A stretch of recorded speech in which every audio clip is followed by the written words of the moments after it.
Good morning बच्चों। हम लोग विज्ञान में रासायनिक अभिक्रियाएं एवं समीकरण पाठ पढ़ रहे थे और पिछली कक्षा में हम लोगों ने ये पढ़ लिया था कि इस रासायनिक समीकरण किस तरीके से संतुलित किए जाते हैं, उनके चरण पढ़े थे स्टेप बाय स्टेप बच्चों। फिर हम लोगों ने ये भी देखा था कि ऊष्माक्षेपी और ऊष्माशोषी अभिक्रियाएं या उत्क्रमणीय अभिक्रियाएं कौन कौन सी होती हैं या उनमें क्या होता है। ठीक है। और हम लोगों ने ये भी देखा था कि रासायनिक समीकरण की सीमाएं या उनके जो विशेषताएं हैं ये सब हम लोगों ने पढ़ ली थी। आज हम लोग पढ़ेंगे बच्चों रासायनिक समीकरण के प्रकार। बहुत ही इम्पोर्टेंट है बच्चों, क्योंकि इस टॉपिक से कुछ ना कुछ ज़रूर आता है एग्ज़ाम में। इसको ध्यान से देखिएगा। ठीक है, चलिए आगे बढ़ते हैं इसी पाठ को लेकर के। तो रासायनिक अभिक्रिया के प्रकार, तो बच्चों 5 प्रकार होते हैं रासायनिक अभिक्रिया के। संयोजन या योगात्मक अभिक्रिया। तो रासायनिक अभिक्रियाएं बच्चों 5 प्रकार की होती हैं। पहला है संयोजन या योगात्मक अभिक्रिया। इसको इंग्लिश में बच्चों कॉम्बिनेशन रिएक्शन कहते हैं। दूसरा है वियोजन या अपघटन अभिक्रियाएं, यानी इसको डिकम्पोजिशन कह रहे हैं। और तीसरा है विस्थापन अभिक्रियाएं, इसका मतलब होता है डिस्प्लेसमेंट। चौथा है द्विविस्थापन अभिक्रिया यानी कि डबल डिस्प्लेसमेंट। और पांचवा है उपचयन व अपचयन अभिक्रियाएं यानी कि ऑक्सीडेशन एंड रिडक्शन रिएक्शन। ये 5 अभिक्रियाएं बच्चों बहुत इंपॉर्टेंट हैं। इन 5 अभिक्रियाओं में से कोई ना कोई अभिक्रिया ज़रूर आती है आपको लिखने के लिए। ठीक है, या इसका उदाहरण आपको दे देंगे तो आपसे ये पूछेंगे कि ये किस प्रकार की ये अभिक्रिया है, तो आपको उसका नाम लिखना पड़ेगा। ठीक, तो चलिए एक एक करके डिस्कस करेंगे हम लोग। तो पहला लेंगे संयोजन या योगात्मक अभिक्रिया। जैसे कि पहले अभी मैंने आपको बताया कि संयोजन अभिक्रियाएं जो होती हैं उन्हें कॉम्बिनेशन रिएक्शन भी कहते हैं। संयोजन अभिक्रियाएं ऐसी अभिक्रियाएं जिनमें 2 या 2 से अधिक अभिकारक मिलकर एकल उत्पाद का निर्माण करते हैं उसे संयोजन अभिक्रिया कहते हैं। संयोजन का मतलब होता है मिलन, यानी मेल, यानी जोड़। ठीक है, आप साधारण शब्दों में समझिए कि संयोजन का अर्थ होता है जोड़। ठीक है, 2 या 2 से अधिक अभिकारकों को अगर हमने मिला दिया, लेकिन जब उत्पाद बनेगा तो कितना बनेगा? केवल एक ही उत्पाद बनेगा। अंतर समझिए आप, एक ही उत्पाद बनेगा। जैसे उदाहरण मैंने यहाँ पे दिखा रखा है कि कोयले का दहन, कोयला क्या है बच्चों? कार्बन है। और कार्बन का दहन किसकी उपस्थिति में होता है? ऑक्सीजन की उपस्थिति में होगा। तो जब कोयले का दहन करेंगे यानी कि कार्बन को हमने ऑक्सीजन के उससे जलाया तो हमें क्या मिला? कार्बन डाइऑक्साइड मिला। उत्पाद कितना मिल रहा है? एक ही मिल रहा है, लेकिन अभिकारक कितने हैं इसमें? 2 हैं, यानी कार्बन और ऑक्सीजन। ठीक है, तो ये तो हुआ बच्चों संयोजन का उदाहरण, संयोजन अभिक्रिया का। ठीक है, नेक्स्ट उदाहरण है बच्चों कि हाइड्रोजन का दहन। अच्छा, हाइड्रोजन ऑक्सीजन में जलकर जल बनाती है। ठीक है, यानी कि ऑक्सीजन को अगर हम जल के साथ रिएक्शन कराएंगे या अभिक्रिया कराएंगे तो हमें क्या मिलेगा?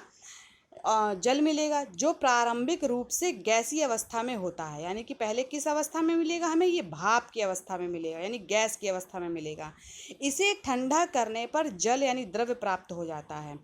जब हम भाप को ठंडा करेंगे तो हमें क्या मिल जाएगा? जल मिल जाएगा। ये तो आपको पता ही है कि जब गैस को ठंडा करेंगे तो हमें क्या मिलता है? जल की प्राप्ति होती है। तो देखिए हमने यहाँ पे रासायनिक समीकरण के द्वारा समझाया हुआ कि H2 जो कि गैस है प्लस O2 ये भी गैस है, हमने दोनों अभिकारक का संयोजन कराया। ठीक है, तो हमें क्या मिला? 2H2O मिला, लेकिन उत्पाद इसमें क्या मिल रहा है? एक ही उत्पाद मिल रहा है। नेक्स्ट उदाहरण देख लेते हैं, हाइड्रोजन तथा क्लोरीन का संयोजन।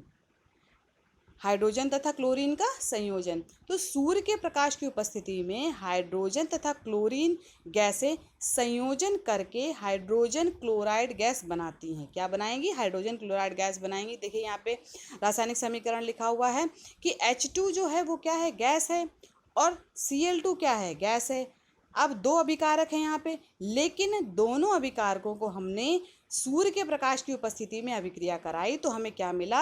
एक उत्पाद मिला जो कि था HCl यानी कि हाइड्रोक्लोरिक अम्ल, ठीक है। लेकिन ये किस अवस्था में, ये भी गैस अवस्था में है।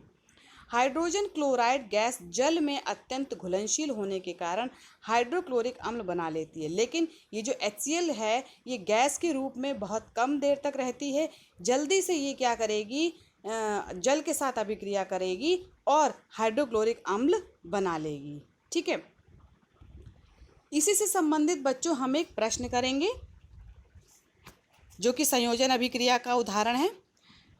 प्रश्न है बच्चों कि सफ़ेदी करने के 2-3 दिन बाद दीवारों पर चमक आ जाती है, क्यों? आपने भी अपने घर में वाइट वॉश कराया होगा, यानी पुताई कराई होगी सफ़ेद चूने से, तो उस समय तो नहीं उसमें चमक आती है दीवारों पे, लेकिन 1-2 दिन बाद क्या होगा, जो सफ़ेद रंग है उसका चूने का वो झलकने लगता है, यानी कि वो दिखने लगता है अच्छे से, यानी कि उसमें चमक आने लगती है, ठीक है। तो उत्तर आप लोग इस तरीके से लिखेंगे कि हम जानते हैं कि चूने का सूत्र क्या है, CaO, जो कि सॉलिड रूप में होता है, जो आपको ढेले के रूप में मिलता है ना। आप क्या करोगे, उसको बाल्टी में पानी में डाल के रखोगे, ठीक है। तो जल में आपने उसको रखा और आपको क्या मिल जाएगा, बुझा हुआ चूना मिलेगा। क्या मिलेगा, बुझा हुआ चूना मिलेगा। तो बुझे हुए चूने की जो सूत्र है CaOH होल ट्वाइस, यानी ये एक्वस फॉर्म में रहेगा और हमें साथ में क्या मिलती है, हीट मिलती है, यानी ऊष्मा निकलती है। आप देखेंगे जब आप चूने को पानी में डालेंगे कितनी ज़्यादा हीट निकलती है ना बच्चों। तो एक चीज़ और यहाँ पे आप गौर करिए कि जो बुझा हुआ चूने का जो सूत्र है बहुत ज़्यादा पूछा जाता है, तो इसको आप याद कर लें, ठीक है। तो इस अभिक्रिया में निर्मित बुझे हुए चूने के विलयन का उपयोग दीवारों की सफ़ेदी करने के लिए किया जाता है। किसके लिए किया जाएगा, दीवारों की सफ़ेदी करने के लिए किया जाएगा, जो कि आपको बुझा हुआ चूना मिला है। कैल्शियम हाइड्रोक्साइड वायु में उपस्थित कार्बन डाइऑक्साइड के साथ धीमी गति से अभिक्रिया करके दीवारों पर कैल्शियम कार्बोनेट की एक पतली परत बना देता है। अब ये जो आपको बुझा हुआ चूना मिला है जिसे कैल्शियम हाइड्रोक्साइड कहा जा रहा है, तो अब क्या करेगा ये जब हम इसकी पुताई करेंगे तो इसकी अभिक्रिया कार्बन डाइऑक्साइड से होगी, जो कि आपके वातावरण में है, ठीक है। जब इसके साथ अभिक्रिया करेगी तो हमें क्या मिलेगा, कैल्शियम कार्बोनेट मिलेगा, ठीक। ये बहुत ही ज़्यादा सफ़ेद रंग का होता है और साथ में हमें जल भी अलग निकल आएगा। अतः सफ़ेदी करने के 2-3 दिन बाद कैल्शियम कार्बोनेट का निर्माण होता है और इससे दीवारों पर चमक आ जाती है। बहुत इंपॉर्टेंट है बच्चों ये क्वेश्चन, ध्यान से इसको समझिएगा, ठीक। नेक्स्ट बच्चों आता है अभिक्रिया वियोजन यानी अपघटन अभिक्रिया। इसको इंग्लिश में बच्चों कहते हैं डिकम्पोजिशन। अभी आपने पढ़ा कि 2 अभिकारक मिलके एक उत्पाद बनाएंगे, तो ये कौन सा अभिक्रिया हो जाएगी, संयोजन अभिक्रिया। लेकिन इसका उल्टा हो गया वियोजन अभिक्रिया यानी अपघटन अभिक्रिया, यानी एक जो उत्पाद है टूट करके एक जो अभिकारक है वो टूट करके 2 उत्पाद बनाएंगे, ठीक है। तो इसको कहेंगे डिकम्पोजिशन, यानी डिकम्पोज हो रहा है, टूट रहा है, ठीक है। ऐसी अभिक्रिया जिसमें केवल अभिकारक टूटकर छोटे छोटे उत्पाद प्रदान करता है वियोजन या अपघटन अभिक्रिया कहलाती है। उदाहरण है बच्चों जैसे FeSO4 यानी फेरस सल्फेट, जो कि सॉलिड फॉर्म में है, ठीक है। और जब ये टूटेगा बच्चों तो किसमें टूटेगा, फेरिक ऑक्साइड यानी कि Fe2O3 जो कि सॉलिड फॉर्म में है, SO2 सल्फर डाइऑक्साइड और SO3 सल्फर ट्राइऑक्साइड, ठीक है। तो अपघटन अभिक्रिया में अभिकारकों को तोड़ने के लिए ऊष्मा, प्रकाश या विद्युत ऊर्जा की आवश्यकता होती है। यानी कि अगर हम जो अभिकारक उसको तोड़ेंगे तो ऐसे ही तो नहीं टूट जाएगा, कुछ ना कुछ हमें उसका अभिक्रिया करानी ही पड़ेगी, ठीक है। तो हम उसकी अभिक्रिया किससे करा सकते हैं, ऊष्मा से करा सकते हैं, प्रकाश से करा सकते हैं, या फिर हम विद्युत ऊर्जा का सहारा ले सकते हैं। अतः अपघटन अभिक्रिया निम्न प्रकार की हो सकती है, जैसे ऊष्मा के द्वारा अगर हो रही तो उसका नाम अलग होगा, प्रकाश के द्वारा अभिक्रिया वियोजन अभिक्रिया हो रही तो उसका नाम अलग होगा, ठीक है। तो पहला बच्चों विद्युत अपघटन, जो कि विद्युत धारा के द्वारा अपघटित हो रही है। हमने क्या किया, जल में विद्युत धारा प्रवाहित करी तो हमें मिला H2 + O2, ठीक।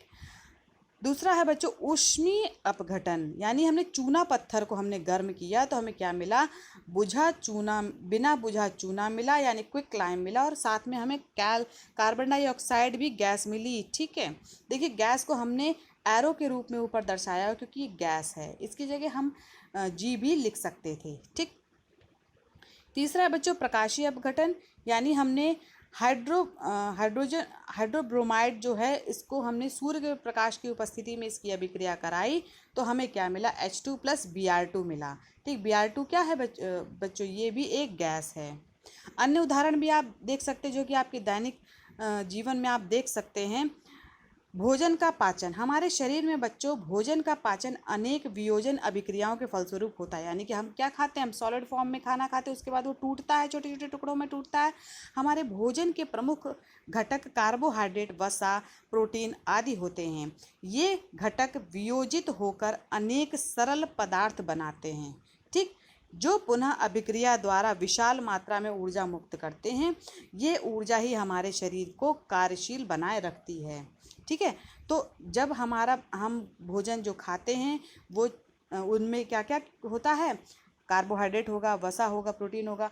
अब ये छोटे छोटे अब उसमें टूटेगा, घटकों में टूटेगा। उसके बाद जब ये टूटता है तो बहुत सारी मात्रा में आपको ऊर्जा निकलती है। तो ये ऊर्जा किस काम आती है, आप जब कोई काम करते हैं या कोई पढ़ाई कर रहे हैं या खेल रहे हैं तो इसी में आपकी ऊर्जा की मदद आपको मिलती है। नेक्स्ट प्रश्न बनता है बच्चों, किसी पदार्थ यानी एक्स, हमने कोई भी एक पदार्थ ले लिया जिसको एक्स कह रहे हैं, एक्स पदार्थ के विलयन का उपयोग सफ़ेदी करने के लिए किया गया। देखिए आपको केवल घुमा करके यहाँ पे पूछा जा रहा है कि एक्स पदार्थ के विलयन का उपयोग सफ़ेदी करने के लिए होता है। पदार्थ एक्स का नाम, इसका सूत्र बताएं। ऊपर यानी प्रश्न 1 में लिखे पदार्थ एक्स की जल के साथ अभिक्रिया लिखिए, यानी कि सबसे पहले तो आपको पदार्थ एक्स का नाम बताना है, फिर उसके बाद बताना है कि एक्स जो है हमने उसका जल के साथ अभिक्रिया कराएंगे तो क्या होगा। ठीक, तो सफ़ेदी के लिए उत्तर आप लोग इस तरह लिखेंगे कि सफ़ेदी के लिए उपयोग किए जाने वाले पदार्थ एक्स का नाम है कैल्शियम ऑक्साइड। ठीक है, यानी जब ये अभी मैंने आपको एक क्वेश्चन बताया था, ठीक, तो इसका रासायनिक सूत्र है CaO। फिर आप पूछा जा रहा है कि CaO का जब हम जल के साथ अभिक्रिया कराएंगे तो क्या होगा। देखिए कैल्शियम ऑक्साइड का हमने जल के साथ अभिक्रिया कराई तो हमें क्या मिला, बुझा हुआ चूना मिला। ठीक, और साथ में हमें क्या मिलता है, बहुत सारी ऊर्जा निकलती है। तो घुमा फिरा करके भी आपको क्वेश्चन पूछा जा सकता है। ठीक है, नेक्स्ट प्रश्न आता है बच्चों की क्रियाकलाप, आपकी किताब में क्रियाकलाप 1.57 है, आप देखिएगा उसमें एक परख नली में एकत्रित गैस की मात्रा दूसरी से दुगनी क्यों है, उस गैस का नाम बताइए। तो जल में विद्युत अपघटन की रासायनिक अभिक्रिया जो है, देखिए यहाँ पे क्या है, आपको वियोजन अभिक्रिया यहाँ पे बताई जा रही है, विद्युत अपघटन की अभिक्रिया बताई जा रही है। तो आपने क्या किया, जल का विद्युत धारा द्वारा अपघटित किया तो हमें मिला H2 + O2 मिला। तो जल के विद्युत अपघटन में हाइड्रोजन तथा ऑक्सीजन जो है हमें 2:1 में प्राप्त होती है, यानी हाइड्रोजन हमें मिलेगी 2 अनुपात में और ऑक्सीजन मिलेगी 1 अनुपात में। इसमें हाइड्रोजन गैस की मात्रा ऑक्सीजन की मात्रा से दोगुनी होती है। कैसी होगी, दोगुनी होगी। तो इस तरीके से भी आपसे प्रश्न पूछा जा सकता है। अब आता है नेक्स्ट अभिक्रिया विस्थापन अभिक्रिया यानी डिस्प्लेसमेंट। यानी ऐसे समझे, डिस्प्लेसमेंट का मतलब होता है कि आपका फ्रेंड आपसे आगे खड़ा है तो आपने क्या किया, उसकी जगह ले ली जा करके। ठीक है, उसको हटा करके अपने को उधर पे खड़ा, उस जगह खड़ा कर दिया जहाँ पे आपका दोस्त खड़ा था। तो ये क्या हो गया, डिस्प्लेसमेंट हो गया। ठीक है, आपने अपनी जगह को डिस्प्लेस कर दिया, एक जगह से दूसरी जगह कर दिया, यानी विस्थापित कर दिया। ठीक, तो ऐसी अभिक्रिया जिसमें एक अभिकारक के परमाणु या परमाणु समूह का दूसरे अभिकारक के परमाणु या परमाणु समूह से विस्थापन हो जाता है।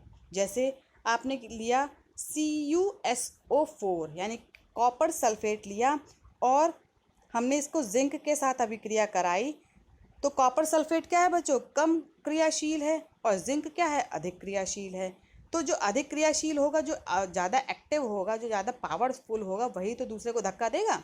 तो उसी तरीके से देखिए जिंक क्या करेगा, कॉपर को हटा देगा, ठीक, क्योंकि ये ज़्यादा शक्तिशाली है और कॉपर की जगह ये अपने आप को स्थापित कर लेगा। ठीक है, देखिए यहाँ पे वही हुआ कि जिंक सल्फेट बन गया और कॉपर को इसने धक्का मार के हटा दिया।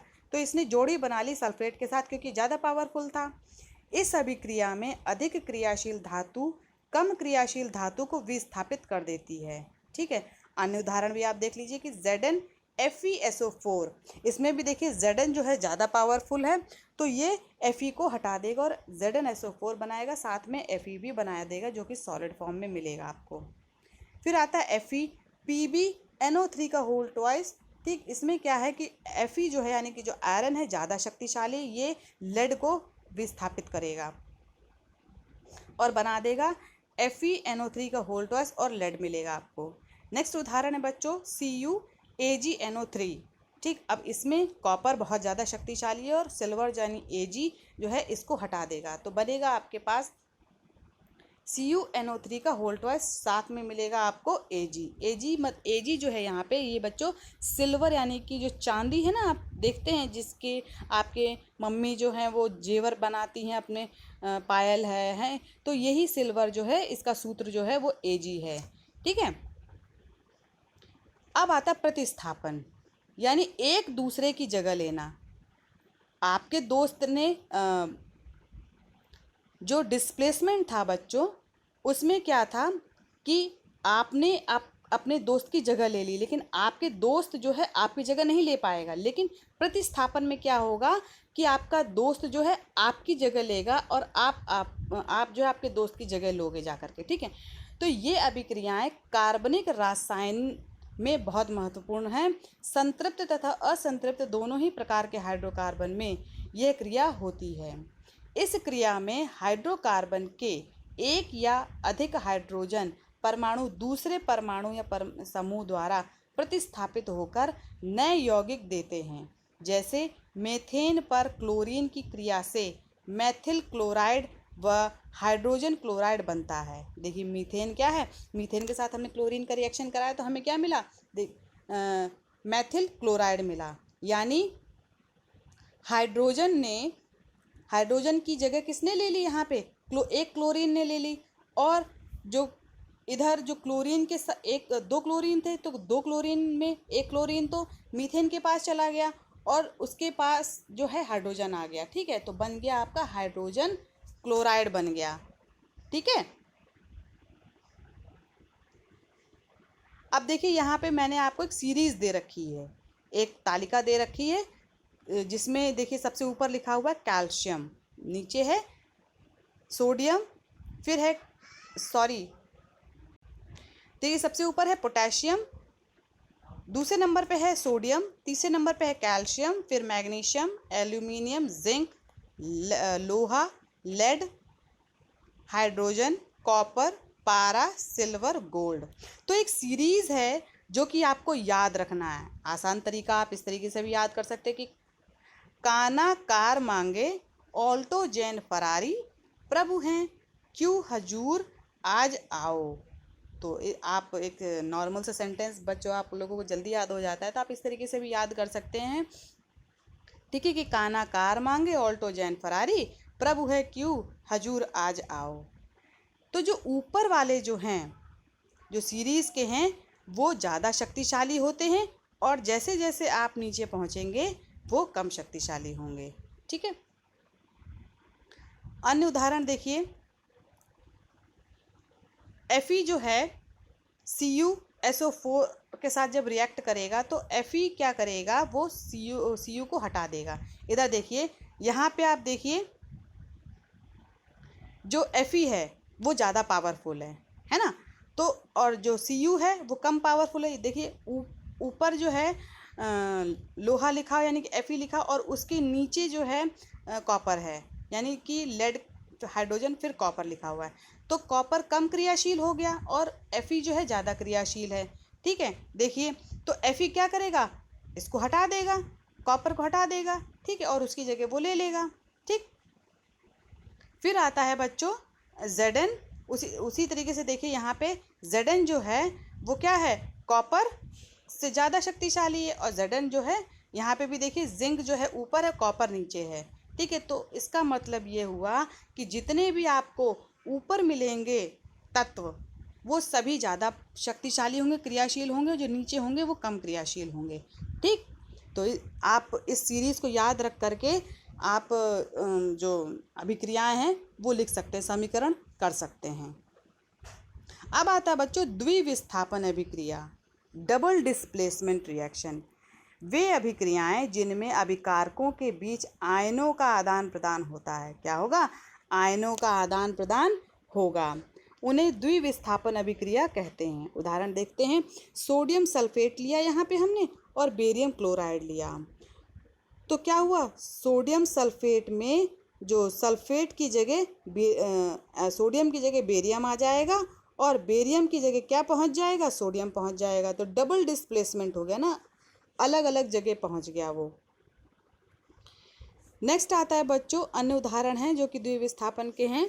CuSO4 प्लस NaOH, यहाँ पे क्या होगा, दोनों में अभिक्रिया होगी, और जो कॉपर है वो क्या करेगा, सोडियम की जगह ले लेगा, नहीं हाँ, जो कॉपर है वो सोडियम की जगह ले लेगा, और फिर जो सोडियम है वो कॉपर की जगह ले लेगी। ठीक, इस तरीके से ये द्विविस्थापन अभिक्रिया हो जाएगी यहाँ पे। उसी तरीके से एक और उदाहरण है KCl प्लस AgNO3, यहाँ पर भी जो है K जो है वो Ag की जगह ले लेगा, और Ag जो है K की जगह ले लेगा। ठीक है,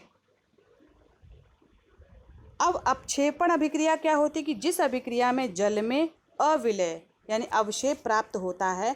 अवक्षेप क्या होता है बच्चों, ऐसा पदार्थ होता है जो कि अभिकारकों के बीच में जब रिएक्शन होगा तो जो हमें एक सॉलिड फॉर्म में प्रेसिपिटेट मिलेगा, अवक्षेप मिलेगा, वो अविलय होता नहीं, घुलनशील नहीं होता है, और वह अभिक्रिया अवक्षेपण कहलाती है जिसमें हमें अवक्षेप प्राप्त होता है। जैसे कि Na2SO4 प्लस बेरियम क्लोराइड, तो इन दोनों में हमें क्या मिला, बेरियम सल्फेट मिला और NaCl मिला। तो यहाँ पे बच्चों बेरियम सल्फेट जो एक श्वेत रंग का पदार्थ आपको मिलेगा जो कि जल में अविलय है यानी घुलनशील नहीं, आप उसे घोल नहीं सकते हैं बेरियम सल्फेट को।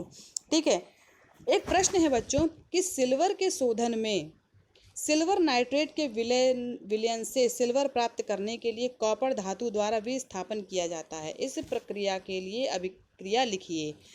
देखिए यहाँ पे क्या आपको मिला, सिल्वर नाइट्रेट यहाँ पे बता रखा है। तो सिल्वर नाइट्रेट का सूत्र होता है AgNO3। ठीक, और इसको अभिक्रिया किससे करा रहे हैं, कॉपर धातु से, यानी कि Cu से। दोनों में जब अभिक्रिया कराई तो हमें मिला CuNO3 का होल ट्वाइस, यानी कि कॉपर नाइट्रेट हमें मिला, साथ में हमें क्या मिला, सिल्वर मिला। तो हमें लास्ट में क्या मिल जाता है, सिल्वर मिल जाता है। यानी ये क्या किसका उदाहरण है, सिल्वर के शोधन का उदाहरण है ये। ठीक है, अब आता है बच्चों अभिक्रिया जो है उपचयन तथा अपचयन रासायनिक अभिक्रिया। तो अपचयन अभिक्रिया क्या है कि जिस रासायनिक अभिक्रिया में ऑक्सीजन का योग या हाइड्रोजन ऑक्सीकरण या उपचयन अभिक्रिया कहलाती है। मतलब क्या है यहाँ पे देखिए, जब किसी रासायनिक अभिक्रिया में ऑक्सीजन जुड़ता है, क्या जुड़ेगा, ऑक्सीजन जुड़ रहा है, तो इस अभिक्रिया को क्या कह रहे हैं, उपचयन अभिक्रिया कह रहे हैं। उदाहरण जैसे MgO2 जो हमें मिलेगा वो मिलेगा MgO, सल्फर प्लस O2 मिलेगा सल्फर डाइऑक्साइड। तो उक्त अभिक्रियाओं में Mg और S का उपचयन हो रहा है। ठीक है, यहाँ पे क्या हो रहा है, Mg का उपचयन हो रहा है और सल्फर का उपचयन हो रहा है। नेक्स्ट उदाहरण है बच्चों H2S प्लस O2। यहाँ पे हाइड्रोजन सल्फाइड को हमने क्या किया, ऑक्सीजन के साथ अभिक्रिया कराई तो हमें जल मिला तथा सल्फर मिला। उक्त अभिक्रिया में क्या हो रहा है, हाइड्रोजन सल्फाइड का उपचयन हो रहा है क्योंकि ऑक्सीजन इसमें जुड़ रही है। ठीक, नेक्स्ट है बच्चों अपचयन अभिक्रिया। जिस रासायनिक अभिक्रिया में ऑक्सीजन का ह्रास होता है या हाइड्रोजन जो है वो निकलता है, या तो ऑक्सीजन निकलेगा या हाइड्रोजन जुड़ेगा, दोनों अगर अभिक्रिया हो रही है तो ये कैसी अभिक्रिया हो जाएगी, उपचयन अभिक्रिया हो जाएगी। उदाहरण जैसे MgO जब हम उसको तोड़ेंगे तो हमें क्या मिलेगा, Mg प्लस O2 मिलेगा। ठीक है, फिर मिलता है बच्चों यहाँ पे एक और उदाहरण है कि KClO3, KClO3 जब हम इसे तोड़ेंगे तो हमें क्या मिलता है यहाँ पे, उक्त अभिक्रिया में हमें क्या मिलेगा MgO तथा KClO3 का हमें अपचयन हो रहा है, ठीक, यानी कि टूट रहे हैं। तो जब ये टूटेंगे तो हमें क्या मिलेगा, जब MgO टूटेगा तो हमें Mg + O2 मिलेगा, और जब KClO3 जब टूटेगा तो हमें क्या मिलेगा, KCl मिलेगा तथा हमें O2 भी मिलेगा बच्चों, ठीक है। नेक्स्ट है बच्चों H2 + Cl2। जब हम H2 का अभिक्रिया जो है Cl2 के साथ कराते हैं तो हमें क्या मिलता है, HCl मिलेगा। तो उक्त अभिक्रिया में Cl2 का अपचयन हो रहा है, यानी कि हाइड्रोजन जुड़ रहा है, ठीक है, तो अपचयन हो रहा है, ठीक, या तो ऑक्सीजन हटे या हाइड्रोजन जुड़े, ठीक, तो ये कैसी अभिक्रिया कहलाएगी, अपचयन अभिक्रिया कहलाएगी। उपचयन और अपचयन अथवा रिडॉक्स रिएक्शन अभिक्रियाएं, यानी अगर दोनों अलग अलग हो रही हैं तो इसको आप अलग अलग अभिक्रिया कहेंगे, यानी अपचयन अभिक्रिया और उपचयन। लेकिन दोनों अगर साथ में हो रही हैं, वैसे ज़्यादातर जो दोनों अभिक्रिया एक ही साथ होंगी, एक का ऑक्सीडेशन होगा तो दूसरे का रिडक्शन होगा, यानी एक का अपचयन होगा दूसरे का उपचयन होगा, तो एक साथ अभिक्रियाएं ये होती हैं, तो ऐसी अभिक्रिया को क्या बोलते हैं, रिडॉक्स रिएक्शन कहेंगे या फिर कहेंगे उपचयन या अपचयन अभिक्रिया कहेंगे। तो जिन रासायनिक अभिक्रियाओं में एक अभिकारक उपचयित होता है और दूसरा अभिकारक अपचयित होता है तो ऐसी अभिक्रिया क्या कहलाती है, उपचयन अपचयन अभिक्रिया कहलाती है, या फिर इसको रिडॉक्स अभिक्रिया भी कहते हैं। बहुत इंपॉर्टेंट है बच्चों, देखिए उदाहरण है यहाँ पे कि CuO यानी कॉपर ऑक्साइड को हमने हाइड्रोजन के साथ अभिक्रिया कराई, ठीक, तो हमें क्या मिला, कॉपर + H2O मिला। देखिए एक का तो यहाँ पे अब उपचयन हो रहा है, यानी कि ऑक्सीजन जो है यहाँ पे हट रही है,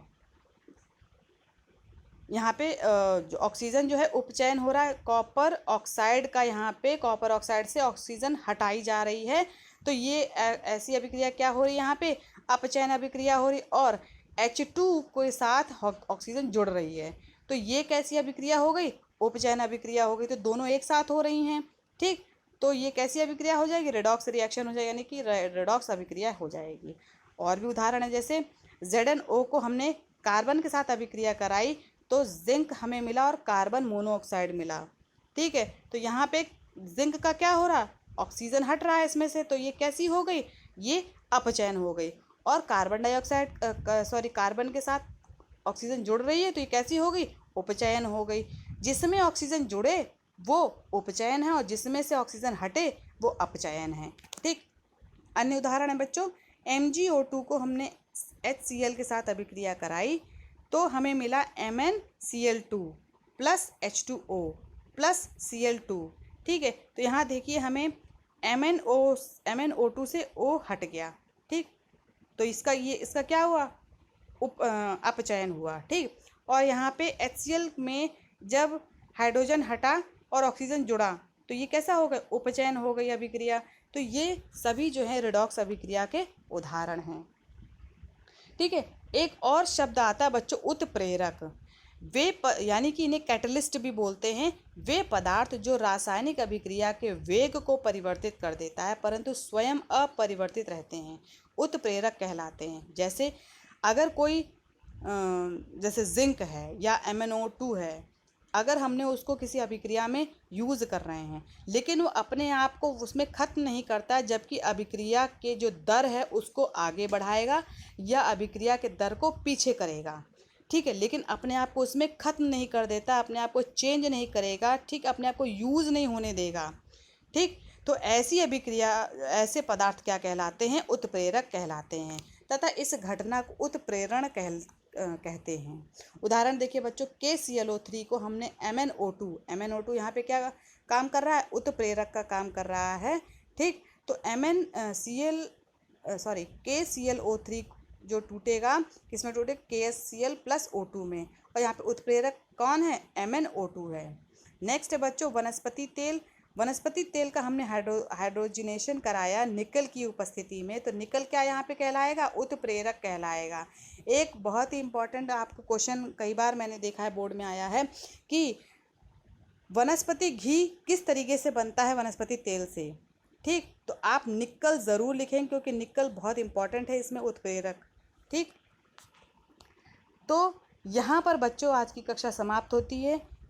आज आपने पढ़ा विभिन्न प्रकार की रासायनिक अभिक्रियाएं, ठीक है, इनके उदाहरण पढ़े और कुछ प्रश्न भी आपने किए। इसको आप अपनी कॉपी में नोट करेंगे और प्रत्येक अभिक्रिया को आप समझेंगे। अगर किसी भी शब्द में या अभिक्रिया में आपको समझ में नहीं आता है तो आप मुझसे पूछेंगे। धन्यवाद बच्चों आज की कक्षा के लिए।